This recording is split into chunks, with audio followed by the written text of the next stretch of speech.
안녕하세요. 자, 이 시간은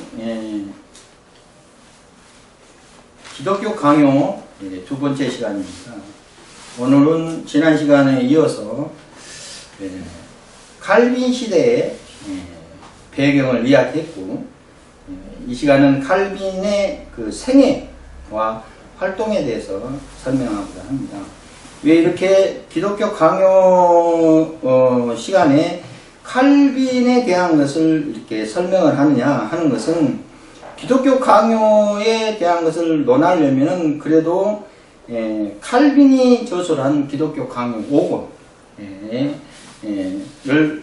중심으로 설명하고자 하기 때문에 칼빈에 대한 것을 설명할 수밖에 없어요. 왜 그냥 그때 시대의 상황은 지금 시대의 상황하고 틀려서 그때 시대 상황을 이해를 해야만이 기독교적인 칼빈이 쓴 기독교 강요의 그 책에 의하여서 나오는 일들을 우리가 잘 해석할 수 있다, 이렇게 보고 있습니다. 항상 이야기하듯이 기독교를 강요하고자 하는 겁니다. 기독교를 강해하고자 하는 겁니다. 쉽게 기독교를 설명하고자 하는 거예요. 그래서 꼭 칼빈이 주장하는 기독교를 설명하고자 하는 것이 아니지만은, 그래도 칼빈이 쓰는 기독교 강요가 가장 서술적으로 잘 되어 있다 하는 것이고요. 그 와중에 다른 신학자들이 또 기독교적인 것을 풀어나갈 때 필요한 것들을 또 설명해 드리겠습니다. 그래서 오늘은 지난 시간을 이어서 칼빈에 대해서 설명하고자 하니까, 생애와 활동. 칼빈은 1509년 7월 10일 노용에서 출생했습니다. 지금 읽은 교재는 우리 그 홈페이지 안에 교재가 돼 있어요. 거기서 다운로드 해가지고 보시면 됩니다. 노용은 그렇게 노용에서 출생했어요. 노용은 지금은 조그만 도시지만 당시에서는 거기에 뭐가 있었냐면 대성전이 있는 도시였어요. 아버지는 처음에는 평민이었습니다. 칼빈의 아버지는 평민이었는데 이제 대성당을 관리하는 관리인이었어요. 그래가지고 그 대성전을 관리하는 관리인으로 살았기 때문에 칼빈이 평민이었지만은 귀족들과 잘 이렇게 친하게 지내는, 대성전에 있는 귀족 집안들과 친하게 지내고, 그 귀족 집안과 같이 생활했기 때문에 칼빈이 나중에 칼빈의 귀족적인 민주주의가 그때부터 싹 다 그런 논리를 펴는 학자들이 많이 있어요. 칼빈을 연구한 학자들이. 그래서 그때 당시에 이제 평민이었지만 그래도 귀족들과 같이 접촉을 했기 때문에, 그런 삶을 어렸을 때부터 살았기 때문에 귀족적인 민주주의가 싹트지 않았느냐, 그렇게 평가하는 학자들이 있습니다.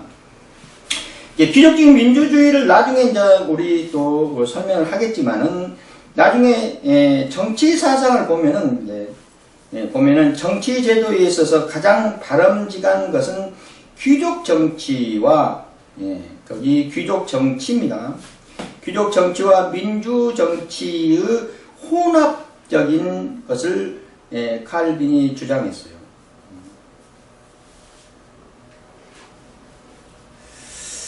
이게 쉽게 말해서 군주 정치와 일반적인 평민 정치, 그러니까 귀족 정치와 민주 정치를 혼합한 그런 정치 제도를 봤다, 이렇게 본 겁니다. 그래서 민중들이 가장 훌륭한 사람을 대표로 뽑아서 그 사람이 정치하도록 하는 것이다. 그때 당시 제네바, 지난 시간에 이야기를 했어요. 일종의 대의민주주의라고 할 수 있다. 대신하는 민주주의. 민주주의는 지난 시간에 강의하듯이, 민주주의는 민중을 대표로 하는 주의를 말하는 거예요. 백성을 대표로 하는 주의, 민주주의죠. 민중이 주인이다. 민중이 주인이라는, 이게 대의적인 것은 뭐냐, 대신해서 민중의 대표로 나와서 민중을 위해서 정치하는, 이거 왕족 시대가 아니죠. 이 시대는. 이때는 통치 시대가 아니고 정치 시대입니다. 그리고 귀족과 귀족 정치하고 민주 정치가 나눠져 있었는데 군주 정치를 몰아내고 두 개를 합쳐놨어요. 그래서 이제 통치가 아니고 정치를 했다 이렇게 보는 겁니다. 이것은 이런 사고는 구조로는 동원심력 사고 구조라고 볼 수 있다. 예, 동심원적인 낱말 뜻은 무엇이냐면은 마음을 같이하여 힘을 합한다 하는 뜻을 가지고 있어요. 그래서 마음을 다하고 힘을 합하는 그런 민주 체계적인 형태, 그런 형태다 이렇게 보고 있습니다. 칼빈은 다른 두 개의 사물을 볼 때 이것은 옳고 그것은 그러다고 본 것이 아니라 중심적으로 봤어요. 주변적인 것으로 연결해 보았다는 이야기예요. 그래 이거는 그것은 옳고 그거는 그러다 이렇게 해서 양과 속과 밖 이혼노진적인 사상을 가지고 있는 것이 아니고 그냥 한 개로 중심적인과 주변적인 것으로 봤어요. 안과 밖, 양과 이렇게 보지 않고 중심적인 하나. 그 천학을적인 그런 그 내용들을 살펴보면은 이렇게 이제 사람이 이렇게 의자에 앉아 있고 여기서 주변에 주변에 사람들이 이렇게 있어.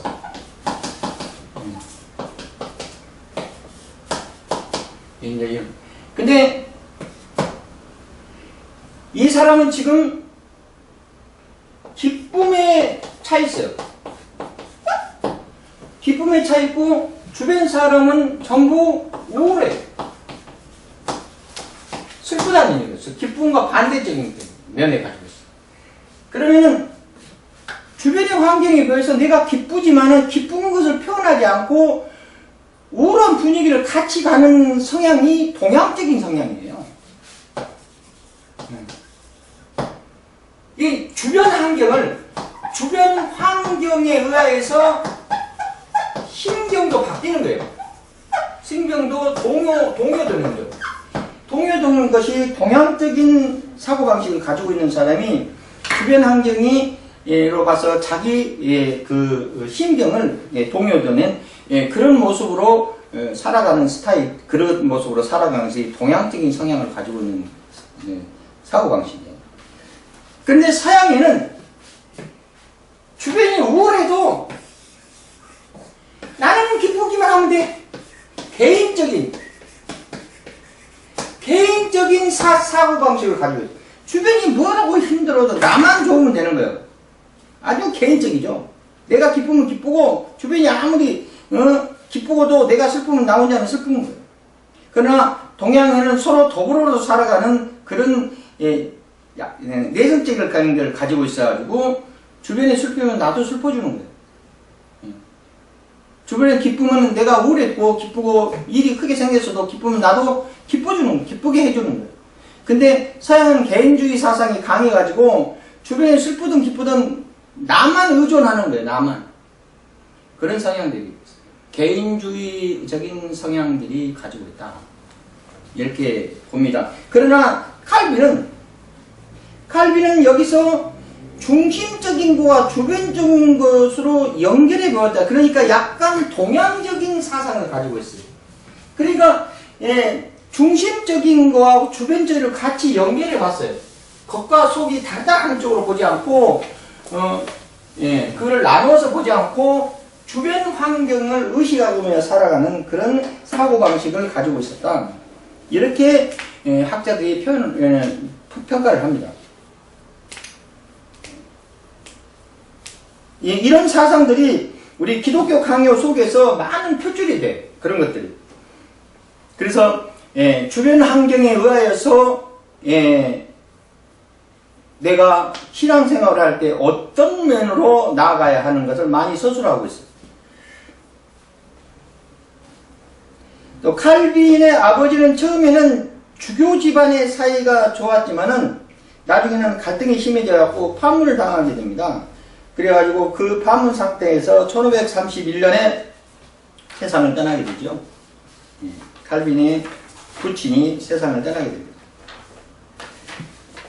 그리고 그 후로 칼빈은 1523년 파리 대학에 가게 됩니다. 칼빈을 연구하는 파커는 1521년에 갔다고 이렇게 주장을 해요. 근데 칼빈이 태어나고 칼빈이 1509년에 태어났으니까 14살 때 대학을 간 거예요. 우리나라 14살이면 초등학교, 12살이면 초등학교 6학년, 14살이면 중학교 2학년이네. 중학교 2학년의 나이에 파리 대학을 입학했으니까 상당히 수재예요. 그렇죠? 상당히 수재입니다. 그래서 노영의 참사회의록에 보면은 8월 25일 전염병을 피하여 장을 떠나보낸 것으로 되어 있다가 칼빈은 처음에는 마르쉐 대학에 들어갔고 나중에 코이어라는 교수 밑에서 공부하게 된다. 참사회의록은 뭐냐면은 어떤 일을 참여해서 어떤 일을 탐해서 기업의 체와 단체적인 시기를 등을 기록한 것을 말하는, 어떤 일을 참여했을 때 거기에 참여한 내용을 칼빈이 어떻게 참여했다 하는 그 참여 회의록을 보면은 그 노영에서 있던 회의록을 보면은 그랬다 이렇게 하는 겁니다. 그리고 다음으로 몽테구 대학에도 옮기게 된다. 옮긴 이유는 대해서 학자들은 사이에서 의견이 분분하지만 아마도 노영의 대성장에서 칼빈에게 장학금을 주면서 종교개혁이 퍼져나가는 시기에 좀 더 보수적인 대학에서 공부하기를 바랬을 것이다. 이렇게 보고 있습니다. 에라스무스는 나중에 이 몽테구 대학을 똑똑한 학생들을 데려다가 바보로 만든다고 비판하기도 했어요. 그러나 몽테구 대학에서는 에라스무스, 칼빈, 노울라 같은 사람이 배출되게 됩니다. 훌륭한 신학자들이 배출되기도 했어요. 자, 1528년으로 넘어갑니다. 28년에 파리 대학에서는 인문학으로 학사와 석사를 마쳤고요. 칼빈이 아버지가 갑자기 신학대학에서 법학을 하라고 명령을 합니다. 그래서 아버지 말을 듣고 신학에서 법학으로 옮기게 됩니다. 왜 아버지가 신학을 그만두고 법학을 하라고 했는가? 파크는 루터의 종교개혁이 파급되면서 성직자의 지위가 흔들리는 것을 아버지가 본 거예요. 그래가지고 야, 너는 성직자로 살아가기 위해서 먹고 살기 힘드니까 차라리 법학을 하는 게 어떻겠는가 하고 했다는 이야기입니다.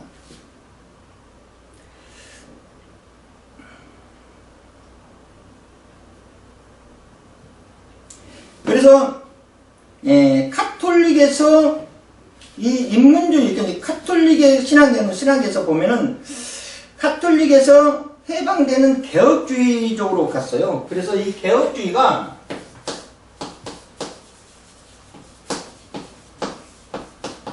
어떻게 가냐면은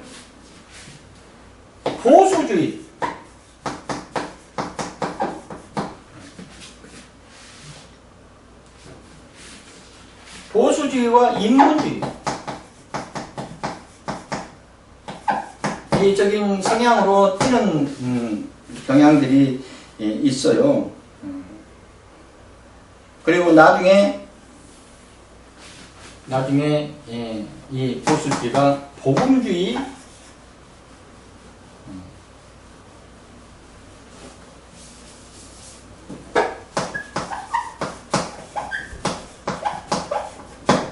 쪽으로 흐르게 됩니다. 그래서 보수주의 쪽으로 가는 학자들이 남아있고 인문주의 쪽으로 가는 학자들이 남아있고 그래요. 그래서 보수주의는 정통주의로 가고요. 인문주의는 자유주의 사상으로 가요. 이렇게 신학 형태가 나눠지기도 합니다.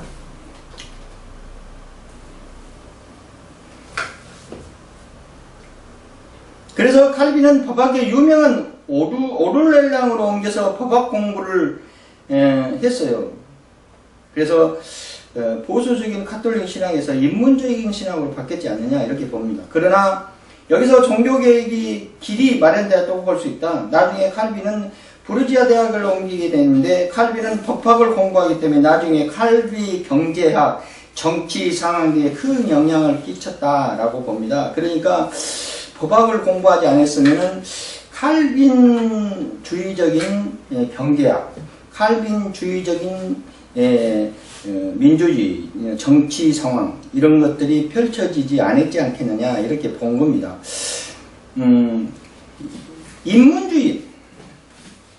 인문주의는 어떤 것을 말하냐면 휴머니즘을 말하는 거예요. 인간의 능력과 성품, 소망과 행복을 중요시하는 그런 주의. 인간적인 주의죠. 신본주의가 아니라 인본주의 사상을 가지고 있는 인본주의가 아니고 인문주의입니다. 인문주의. 예. 그러니까 신학이 아니고 일반 학문을 말하는 거예요. 1533년으로 넘어갑니다. 1534년 11월 1일 칼이라는 사람이 파리 대학에서 총장이 되면서 취임연설을 하게 되는데 이 취임연설에서 에라스무스와 누토만을 이용하게 되는데 그래서 가톨릭 보수주의자리 박해가 시작되게 됩니다. 예, 가톨릭 신학을 하는 사람들. 그래서 같은 복음주의를 생각하고 있던 칼빈도 박해를 받게 돼가지고 그러니까 복음주의적인 신학을 갖고 있는 칼빈이 보수주의자들한테 박해받아갖고 불란서를 떠나게 돼요. 그래 이때쯤 복음주의 신학을 가지고 있었던 것을 부정할 수 없을 것이다. 그래서 이때 인문주의 사상, 인문주의를 공부를 했지만 그래도 복음주의 사상을 가지고 있었다라고 학자들이 평가하고 있습니다. 칼빈이 언제부터 복음적인 생각을 갖고 되느냐는 것은 학자들 사이에 논란의 여지가 있다. 그것은 이제 많이 연구를 해서 이렇게 논리를 펼쳐나가는 많은 학자들이 있습니다. 그래서 그걸 한번 살펴보면은 칼빈은 언제부터 복음주의자로 회심했는가? 칼빈이 지금 1532년 쓴 칼메카 관용론 주석에서 라틴어로 본문 비평을 해서 정리를 하고 해석하고 주석을 하는 작업을 했었습니다. 이 책 속에서 복음주의가 나타났다, 안 나타났다, 따라 칼빈이 작품 전에 복음주의자였는가 아니었는가 이거를 평가한다 이야기. 이후에 더 영향을 결정할 수 있다. 여기서 대한 논쟁에는 분부하게 됩니다. 많은 학자들이 칼빈을 연구한 학자들이 여기서 막 서로 논쟁을 해요. 언제 복음주의였는가 아니었는가. 여기서 보면은 복음주의에 강요하는 신앙이나 또는 성서만으로 그절은 없었다는 이야기예요. 그래서 많은 학자들이 1532년 이후에 회심을 했지. 회심이라는 것은 복음주의 사상으로 돌아왔다. 회심되었지 않느냐 이렇게 본 겁니다. 오직 성서만, 오직 신앙으로만 이런 것을 이야기를 안 했기 때문에 그때까지만 해도 복음주의적이지 않느냐 이렇게 본다는 이야기요. 역사적으로 볼 때 19세기 이전까지 칼빈 자신의 말이나 배자의 말을 근거로 해서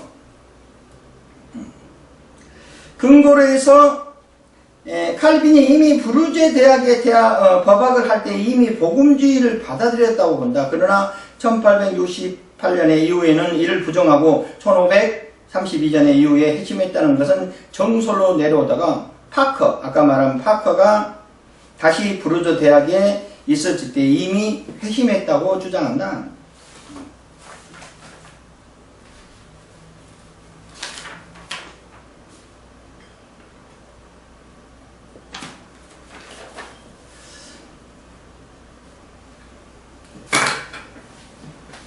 파커의 주장이 좀 더 타당한 것으로 보는 것은 칼빈이 이미 1532년 이전부터 복음주의를 받아들였다. 그렇지만 1536년에 완전히 복음적인 내용을 담고 있는 기독교 강요를 쓴 이후에 제네바에서 종교 개혁 운동을 거부한 것으로 미루어서 봤을 때 짐작하는 건데 복음주의를 받아들이면서 처음으로는 전투적인 종교학자가 되었다고 보기에는 어렵다. 여기에서 많은 학자들이 이야기를 해요. 어떤 이야기를 하냐면 칼빈이 전투적인 그런 종교개혁자였는가 아니었는가 이렇게 보는 거예요. 그러니까 칼빈주의자들이 많은 그 사건들을 일으켰어요. 거기에 칼빈이 동참했는가, 전투적으로 했는가, 아니면은 그냥 사상만 제공했는가, 이렇게를 평가를 하는 거예요. 그래서 어떤 학자들은 이 칼빈주의가 너무 좀 이렇게 안 좋은 면에서 평가받기도 해요. 그러나 여기서 나온 것은 그냥 전투적인 종교학자가 아니고 그냥 사상가였죠. 칼빈의 사상은 점차적으로 나타나고 있는 것으로 타당하다. 그리고 다음으로 중요한 것은 그 복음주의이면서도 사네가 관행주석의 인문주의적 그리고 수도와 철학적인 책을 썼던 것처럼 나중에 칼빈에게는 인문주의적인 영향이 계속 남아있다고 볼 수 있다. 예.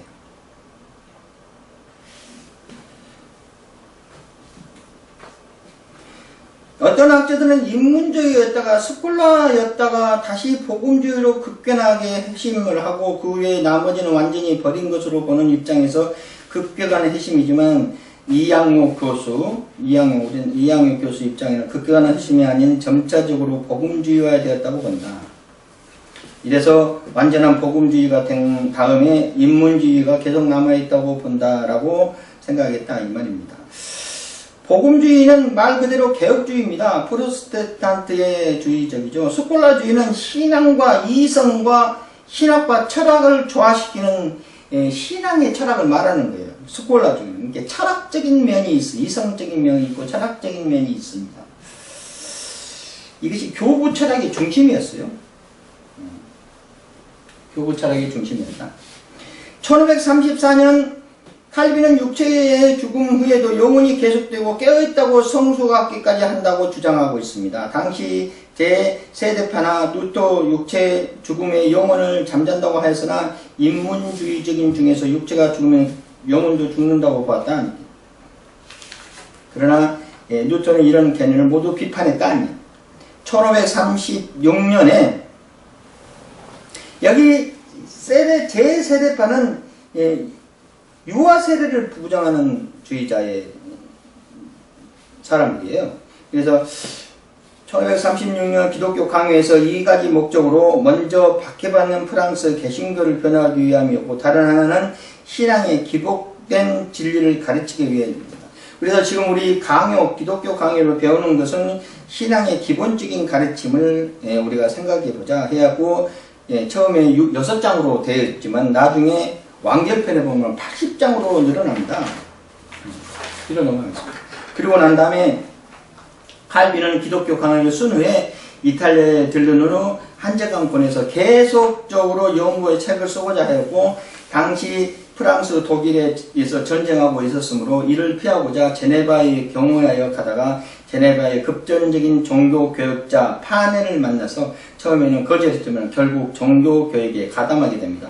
계속 읽어나가겠습니다. 1536년 또 38년 제네바에 있으면서 신앙 고백을 만들어서 신앙의 교육과 그리고 교리문답을 만들어서 아동교육에 관심을 보였고 그리고 교회의 징계 규정을 만들어서 도덕생활을 강요했습니다.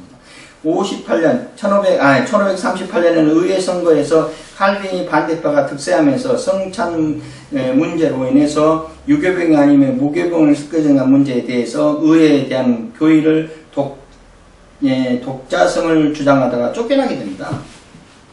무교병은 만약 누르기를 넣지 않는 것을 말하는 거죠. 누르기를 넣지 않는 빵. 58년에서 41년에는 스클라부르그에서 프랑스 피난민을 위해 목회하다가 여기서 기독교 강연을 처음으로 중보판을 냅니다. 그리고 자신의 처녀 주석으로서 처녀 주석이라는 것은 처음 발간한 주석을 말하는 거예요. 그래서 로마 주석을 쓰고 그 후에서 계속해서 주색책을 펼치고 또 결혼을 하게 됩니다. 이렇게 칼빈의 생애를 쭉 살펴봤어요. 여러분도 읽어보면 되겠지만은 칼빈의 사상을 쭉 살펴봤고 거기에 대한 것을 이야기했습니다. 그래서 여러가지 칼빈이 나중에 우리 기독교 강요의 시간에 쭉 이렇게 배우게 되겠지만은 오늘은 이렇게 칼빈의 생애를 쭉 이렇게 살펴봤습니다. 또 성찬 논쟁 여기도 한번 살펴보고자 합니다. 칼빈은 마르테리스라는 사람과 성논찬을 펼쳤는데 칼빈의 성찬에 관련한 논문을 루터는 이 논문을 보고 칼빈을 극찬했습니다. 그래서 이 칼빈을 돌이켜 편지를 보면서 칼빈을 돌이켜 또 머나모 교회는 카톨릭에 돌아올 것을 종용했지만 가지 않았어요. 카톨릭이 잘못된 것을 알면서 그 잘못된 편지를 항변을 한 사람이 없었지만 칼빈이 대신해서 여기 있는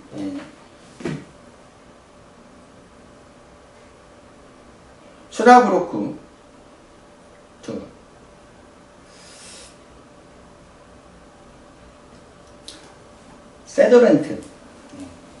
세도렌트를 비판하는 논문을 써주었다. 여기서 형식적인 것이 중요한 것이 아니라 복음의 진리를 가지고 있느냐 아니냐 하는 것이 중요하다. 그래서 제네바에서 개혁 시간을 갖고 있는 시민들이 칼빈이 고맙다고 좋게 생각했고 마침내는 의어성계에서 칼빈 지지파가 승리로 1541년에 다시 제네바로 돌아옵니다. 복음적인 진리를 좀 따져볼까 합니다.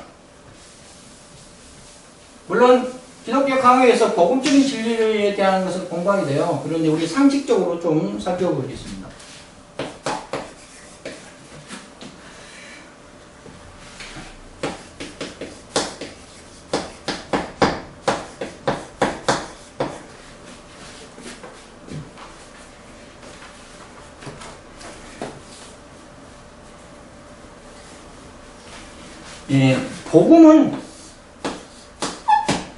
복음은 크게 따지면 성경이 복음입니다.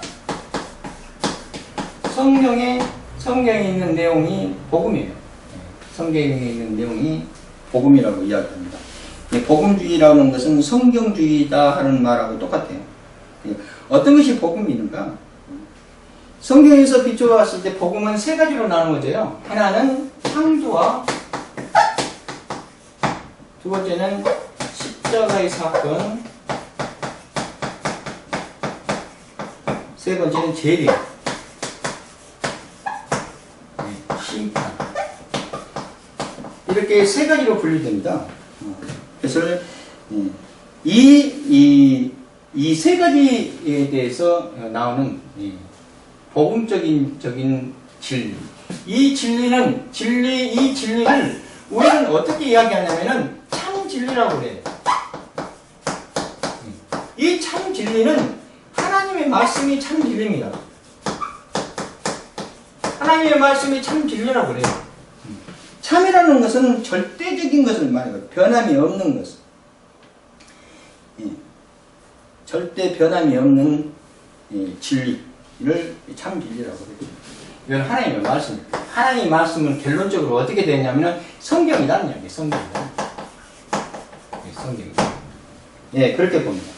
그래서 이 세 가지, 창조론과 십자가의 사건과 재림의 심판을 복음적인 면에서 우리가 좀 생각해보자 이 이야기죠. 여기서 하나라도 벗어나고 여기서 하나라도 왜곡되면 전부 다 이단입니다. 그래서 우리 오늘 여기서 물론 이렇게 나머지 것은 여러분이 시간 나는 대로 읽어보시고요.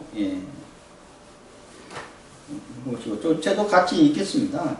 무슨 이것서 설명을 하고 창조의 주인공은 하나님입니다. 하나님이 세상을 창조했다. 하나님이 세상을 창조했다. 6일 만에 세상을 창조했다. 여기에 벗어나면 안 돼요. 창조는 하나님이 세상을 창조했고 그 창조하고 6일 만에 창조하고 최고 결정체는 인간을 창조했다. 그래서 인간을 창조했는데 그 인간이 아담과 하나님과 약조를 했는데 그 약조를 어겨서 뭐가 됐어요? 언제를 지게 됐다는 얘기예요. 언약을 파괴했죠. 언약을 파괴해서 언제를 지게 됐어요. 창조주는 하나님이 세상을 만들었다. 빛이 있어라부터 시작됐다. 나중에 창조론을 기독교 강요에서 창조에 대한 것을 나오는데 거기서 좀 더 자세히 설명을 하기로 하고 오늘은 복음에 대해서 설명하는 거니까 하나님이 세상을 창조했다. 여기에 벗어나면 절대 안 됩니다. 두 번째로 십자가의 사건. 아담이 범죄한 죄를 계속 지고 지금까지 왔는데 이 범죄한 원죄를 해결하기 위해서 세상에 예수님을 보내셨어요. 그러니까 그 말은 뭐냐면은 성육신 하셨다는 이야기입니다. 하나님이 예수 그리스도의 이름을 힘입어서 육신을 입었다는 이야기예요. 그래서 세상에 이 땅에 와서 십자가의 사건으로 인해서 원죄를 해결되고 3일 만에 부활하셨다. 부활신앙으로 여기의 주인공은 예수 그리스도입니다. 부활했다니 부활신앙. 그래가지고 예수 믿으면 너네들도 부활할 수 있다. 원죄가 해결되고 하나님과 단절된 모습을 끊어버리고 하나님의 백성이 될 수 있는 영생을 이룰 수 있는 구원의 역사로 영원 구원입니다. 영원 구원, 영생을 이룰 수 있는 영원 구원의 역사로 임하게 된다. 원죄가 해결되고 부활신앙으로 영원 구원을 할 수 있다. 어떻게? 예수를 믿으면은 예수님이 세상을 이기셨다는 게 십자가의 사건으로 3일 만에 부활했기 때문에 너네를 또 예수를 믿으면은 영생할 수 있다. 절대 죽지 않는다. 그겁니다. 예수 믿고 구원받으라는 것이죠. 지금 말해서. 예수 믿고 구원받으라는 것이에요. 그 다음에 그 예수가 다시 오신다 이게. 재림. 이 땅에 다시 오신다. 그래가지고 심판주로 이 땅에 오신다. 그래서 우리는 예수 믿고 구원받았기 때문에 주님이 이 땅에 오실 때 낙오되지 않고 주님을 영접하고 호련히 변화해서 주님을 영접하고 천국 간다. 천국 백성이 된다. 이게 복음이에요. 이게 핵심이에요. 여기서 우리는 창조론을 논해야 되고 구원 사역에 대한 구원론을 논해야 되고 심판하는 심판론을 논해야 됩니다. 이것을 비추어서 봤을 때 기독교 입장에서 우리가 해석하고 기독교 입장에서 분석하고 기독교 입장에서 교리가 확정이 되고 그렇게 돼야 돼요. 그래야만이 됩니다. 왜? 기독교를 믿는 기독교인이 그 정도는 알아야지. 그 정도는 교리적으로 알아야 되고 이유를 알아야 돼요. 기독교가 무엇인가는 알아야 돼요. 그것을 설명하고자 하는 것이에요. 하나님의 뜻이 무엇이며 예수가 이 땅에 오는 목적이 무엇이고 예수로만이 가능한가 그 일이 그런 것을 믿고 왜 우리는 계속적으로 믿음을 이루기 위해서 열심히 다하게 해서 주님 오실 때 낙오되지 않고 천국 가는 백성이 되어야 되는가 이것을 논하고자 하는 겁니다. 그게 가장 중요해요.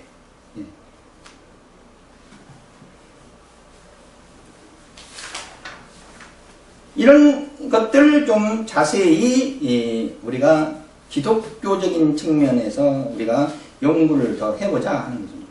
계속적으로 칼빈의 생애를 계속적으로 살펴보겠습니다. 1541년에 1555년부터까지 칼빈은 어려운 투쟁 시기였는데 반대자들, 자유주의자들의 여러 규정으로 반발하여서 본토민들의 프랑스에 이민들이 들어와 시민권을 받자 자신의 권한이 악화된 것을 우려했다. 43년에 반대파가 다시 득세해서 칼빈이 다시 쫓겨난 처지가 되었고 마침내 세르베투스 사건이 일어나게 됩니다.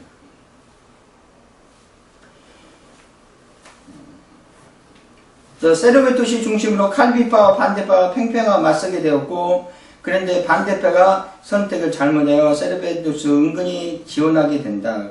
그로 인해서 최후의 결정체는 세르베투스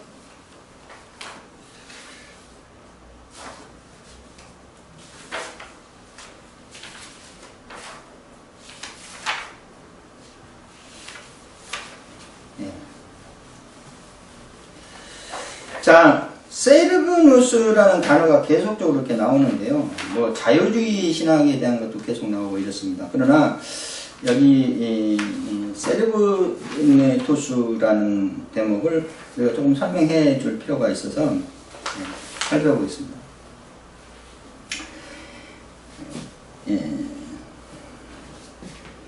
세르베누스는 의사이며 자유사상가입니다.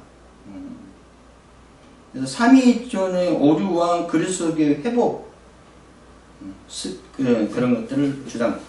스페인 의사이며 자유사상가고 스페인의 이름은 미켈 세르베네토.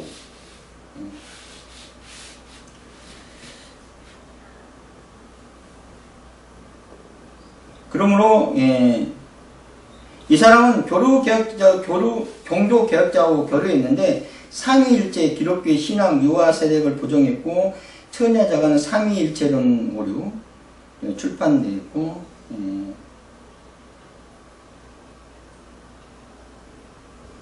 그래서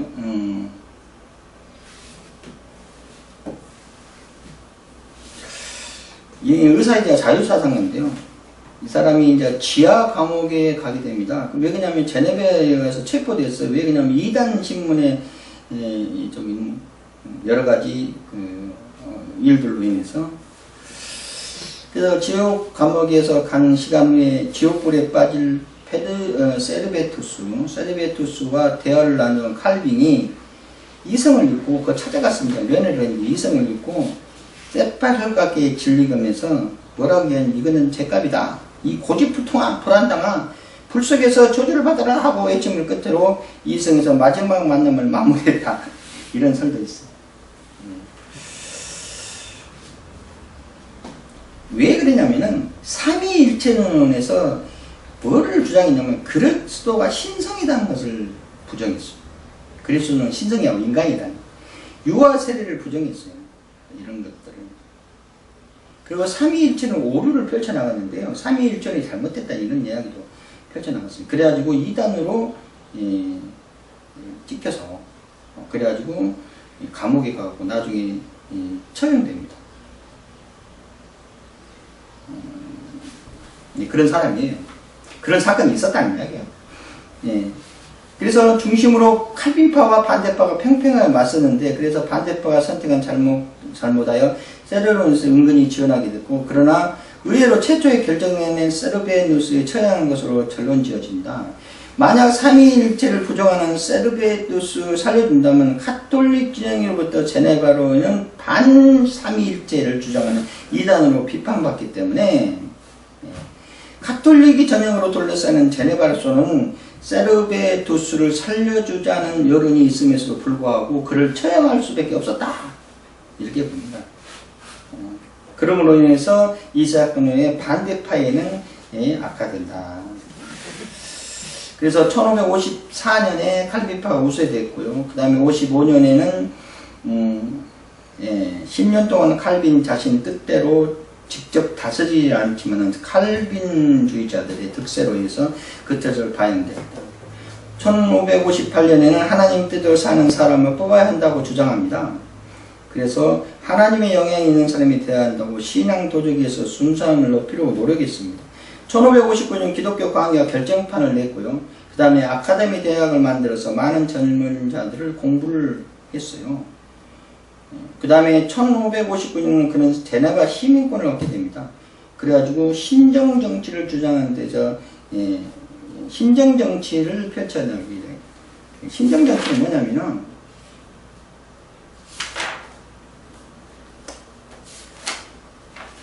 신정정치는 신의 대리자가 지배권을 가지고 있는 정치 형태를 말하는 생활의 모든 영역이 신의 의사와 신과 계획을 따라 규정되기 때문에 정치도 예외는 아니었다. 이렇게 신정정치, 신이 정치하는 정치, 신에게 물어보면서 하는 정치, 성직자를 통해서 말하는 것인데 칼빈은 시민권이 없었고 투표를 한다든가 의회의 의원에 집행을 된다 하는 그런 권한이 없기 때문에 다만 한 사람이 설교가요, 유리한 법제가요, 신학자일 뿐이며 그 관리들이 자문을 구했을 뿐이고 정치적인 본인이었자 정치적인 본인은 없었다는 거예요. 그래서 이런 것을 봤을 때 칼빈 극단파들이 그 사건들이 후세에 많이 평가를 그렇게 내리는데 칼빈도 동참했다 하는 것을 부정하는 이야기예요. 칼빈은 단지 여기서 볼 때 설교가고 법학자이고 신학자일 뿐이었어요. 정치적인 참여는 없었고 기껏해야 1559년에 제네바 시민권을 받았을 뿐이에요. 그 전에는 아무것도 못했어요. 투표권도 없고 정치적인 성향이 없죠. 그래서 오늘은 이렇게 살펴봅니다. 또 칼빈이 기독교 강연을 쓰기 위한 그 중심적인 신학적인 사상이 무엇이었는가? 이거를 좀 중심 주제에 따라서 한번 살펴볼까 합니다. 첫 번째로 칼빈은 하나님의 영광에 대한 것을 많이 논했어요. 먼저 칼빈은 하나님의 영광에 대한 것을 많이 이야기했어요. 그래가지고 칼빈은 영군의 칼빈 신학의 중심 체제는 하나님의 애정 또는 하나님의 영광이라고 한다. 애정론을 이야기하고 하나님의 영광을 위해서. 이것은 체계화된 사람이 투레치라는 사람인데, 이 투레치는 의사이면서 의사의 아들로 독일 아쿠스로브로브에서 출생하였고, 또 법학과 철학에 관심을 가졌으나 흥미를 잃고 신학을 공부하게 된 사람입니다. 그리고 공부하다가 성서 신학자이며 종교사학자를 익힌 브루스 등 여러 학자들을 만나게 돼서, 그래서 신학 성서 연구를 해서 교회사에 많은 관심을 가졌던 사람입니다. 이 사람 체계화된 사람이 트린치다. 교회사 쪽으로 하나님이 자기의 계획을 세우시고 그 계획을 추진해 가신다. 역사는 하나님의 계획에 의하여 일어난 것이며 그 목적은 자신이 영광을 위한 것이다 라고 칼빈은 이야기했어요. 여기서 우리 좀 살펴보겠습니다. 지금 무엇이 진행되고 있는가?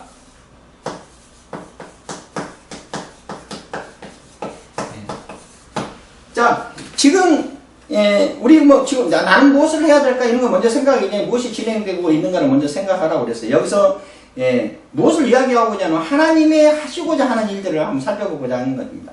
지금 무엇이 진행되고 있죠? 지금 진행되고 있어요. 뭔가가 진행되고 있어요. 이거는 우리가 지금 우리 신학적인 면에서, 우리 기독교적인 면에서 지금 무엇이 진행되고 있냐면 하나님의 섭리가 진행되고 있어요. 역사가 하나님의 섭리가 진행되고 있어요. 하나님의 역사가 흐르고 있대요. 하나님의 섭리가. 왜? 무엇 때문에? 하나님이 본인의 자신의 영광을 위해서 하나님이 섭리하시고 계획하신다. 이렇게 칼빈을 보는 거예요. 왜 하나님의 섭리하고 계획하고 있는가? 우리는 무엇이 진행되고 있는가? 이 속의 뜻을 깨닫고, 하나님의 뜻을 깨닫고 그 뜻 속으로 들어가야 돼요. 하나님의 섭리 속으로 들어가야 돼요. 하나님의 섭리 속으로 들어가서 하나님의 뜻을 행해야 된다 하는 쪽으로 칼빈은 생각이 있다는 이야기예요. 그것이 바로 하나님의 영광이었고 하나님의 계획이었다는 이야기예요. 그래서 예수 그리스도뿐만 아니라 우리도 하나님의 섭리 속에서, 그 섭리 속에서 운행돼야 되고 그 섭리 속에서 동참돼야 되고 그것이 바로 하나님의 영광이었다 하는 것을 강조해야 된다는 이야기예요.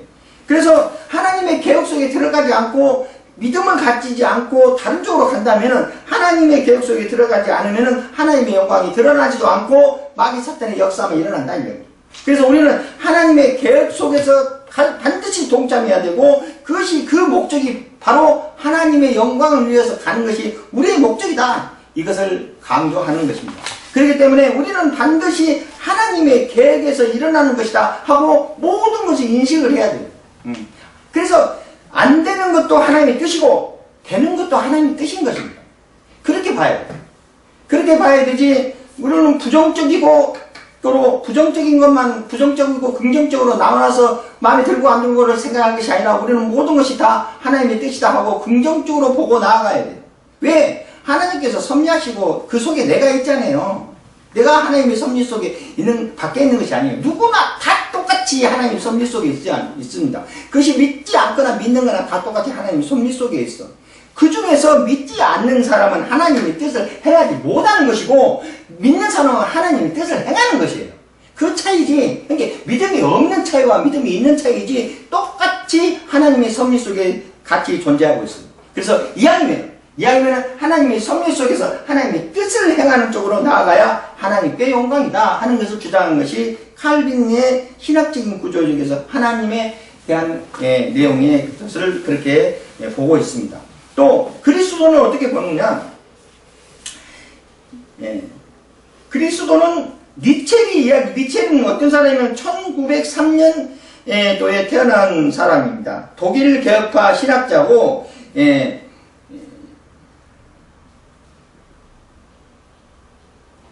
베들린 신학자 강사로 재학 중이었고요. 나치 정권 때 추방당했던 사람입니다. 40살에. 그러니까 30살에 목사가 된 사람입니다. 그다음 교수로 35살에 교수직을 했었고요. 세계 교회협의회 중앙회 의장을 또 48살에 했어요. 또 세계 개혁파 교회 연맹을 60살에서 70살에 역임하다가 역임했던 사람입니다. 이 사람은 이런 성부 하나님의 중심의 신학을 반대하고 성자 그리스도 중심의 칼빈 신의 전체의 그리스도를 강조했다고 주장한다. 이 말이 무슨 뜻이냐면은 하나님의 성부를 중심으로 하는 교가 무슨 교예요? 천주교예요. 천주교. 천부를 중심으로 가는 교가 천주교입니다. 기독교는 예수를 중심으로 가는 교가 기독교예요. 하나님이 섭리하셨고 그 속에 예수 그리스도가 이 땅에 나와 있어서 하나님의 뜻을 행하게끔 우리가 구원에 이르게끔 하였다. 예수 그리스도의 중심으로 펼쳐나가는 것이 칼빈적인 믿음 사상이었어요. 그래서 예수 중심이 기독교는 오로지 기독교적인 겁니다. 천주교가 아니고 천부를 그러니까 성부를 중심으로 가는 신학적인 것을 반대하고 성자를 중심으로 가는 칼빈 신학의 전체를 강조했다고 주장합니다. 성령은